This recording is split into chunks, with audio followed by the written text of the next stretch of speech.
And good morning, SouthGate family. It's so good to be with you again and have this time to share this morning. Andrew's asked me to share some things as it relates specifically to Arlington National Cemetery and the Tomb of the Unknown Soldier. We all recognize that Arlington National Cemetery and the tomb is a symbol in the heart of our nation as a resting place for our noble dead. I want to share with you now some interesting aspects of how we came to bring our unknown soldier from France in World War I back to Arlington National Cemetery. In March of 1921, the Senate and Congress in joint session agreed that we would establish a tomb for our great hero in the very heart of our nation at Arlington National Cemetery. And it was determined that our Quartermaster Corps from the Department of War would go to France to determine who that hero would be. When our Quartermaster Corps arrived in France, they found that within 4 different American cemeteries in France, there were 1,237 unknown American soldiers. So they determined that they would select one unknown soldier from each of 4 cemeteries: Moussargan, Aisne-Marne, Somme, Saint-Mihiel, and that they would bring them to Chalon-sur-Marne and place them in the chapel of the Hotel de Ville. Major Harbold of the Army picked 6 enlisted men soldiers to serve as pallbearers for this time. He then determined to select one of the 6 to be the gentleman that would select our unknown hero that we would bring home. And he gathered them together and he says, "One of you men will be given the honor of selecting the body of the unknown soldier." The major had a spray of roses in his hands. He gave those roses to Sergeant Edward F. Younger of the 2nd Battalion, 50th Infantry, who was chosen to make the selection.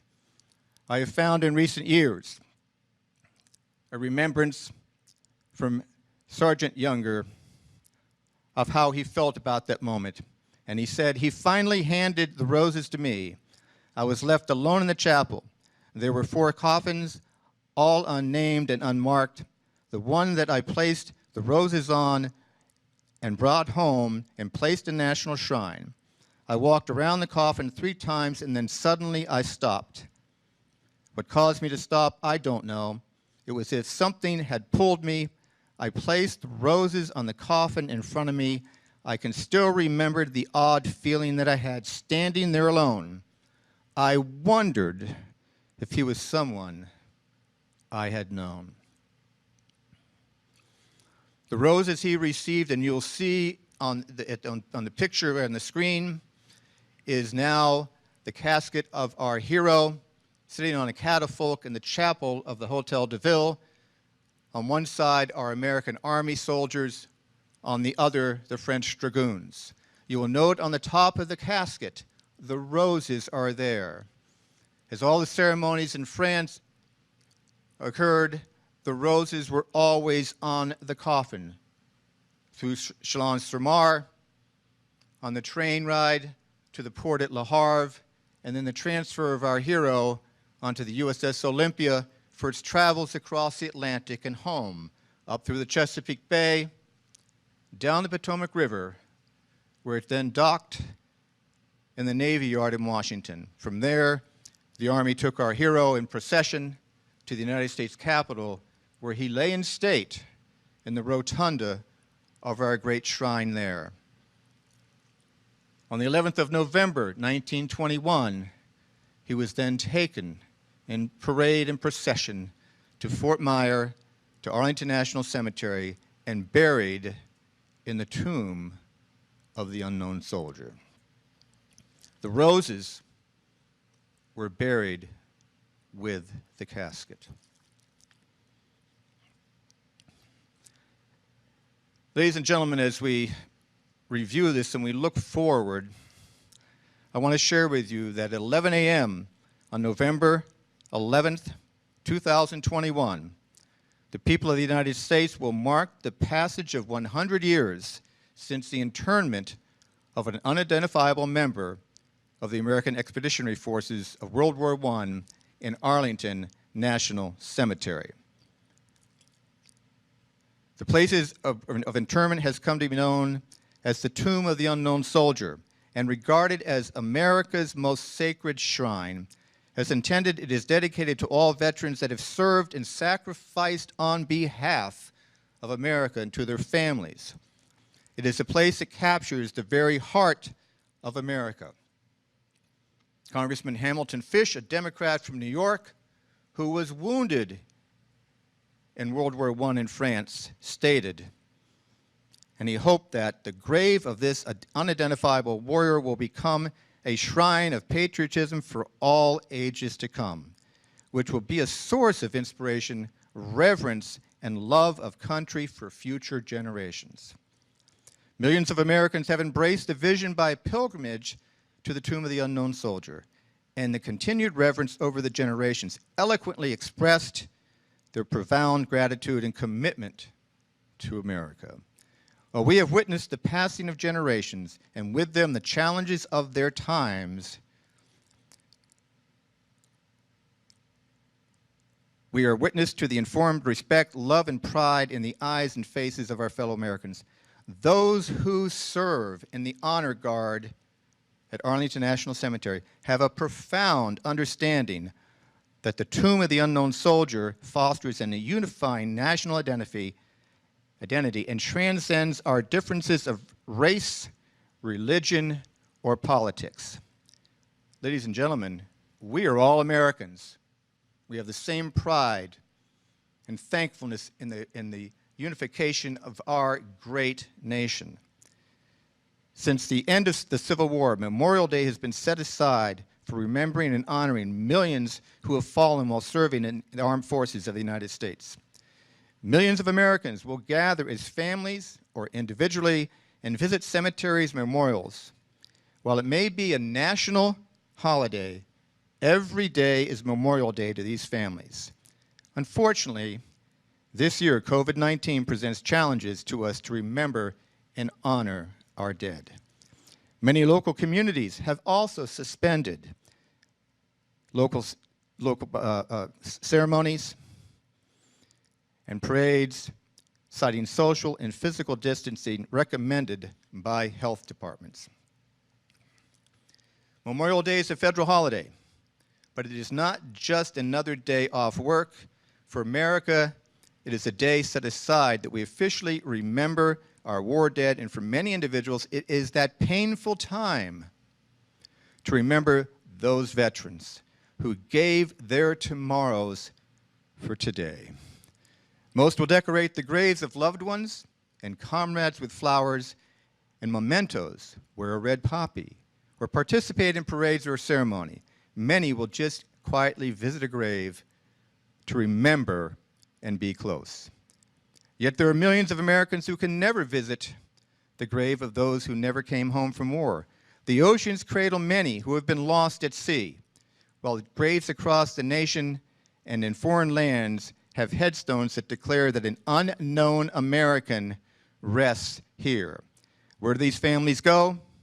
The Society of the Honor Guard Tomb of the Unknown Soldier encourage you to consider installing a never forget garden to recognize and remember all those who have and will serve and sacrifice on behalf of America.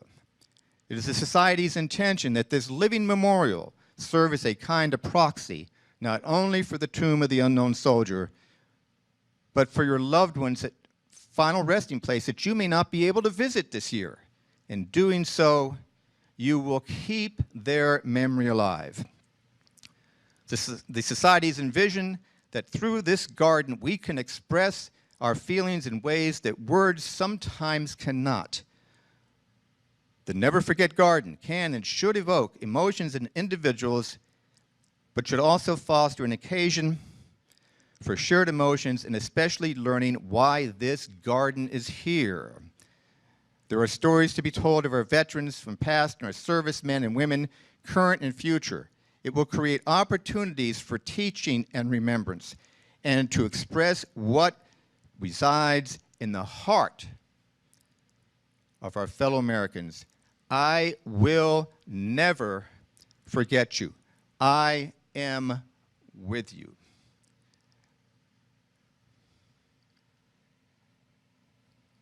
Your Never Forget Garden can be a unifying national identity that will transcend our political, social, religious, and regional differences. Every flower, plant, or tree will be a symbol of love and an act of unity, and the growing such is a very personal experience. While we may be deprived of our customary paths of remembrance on Memorial Day this year, your personal Never Forget Garden will be a place that will allow you to be close all year round. It can be for our generations an electric cord, a connection with those in our family, across the nation, in our communities, and especially those we owe a debt that cannot be repaid. Ladies and gentlemen, on the screen right now is a picture of the Never Forget Memorial that the Society of the Honor Guard has established, along with a description of the Never Forget Garden. That is available on the Society webpage, www.tombguard.org. You can go down and click Centennial. You will find more information, and then you can also get complete details of the garden down there where it says click on the project.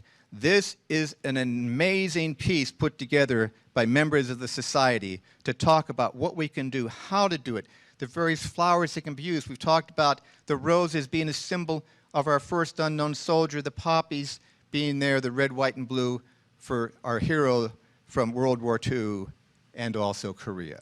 There is information here on how to establish your garden. I suggest that you look at this. It is a great occasion. My wife and I are established in a garden.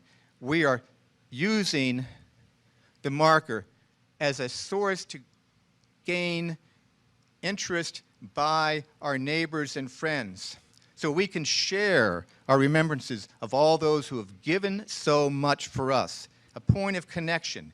And this is something that we can go and enjoy that and remember. It's just not Memorial Day. We want to remember the heroes in our country and what they gave for this nation.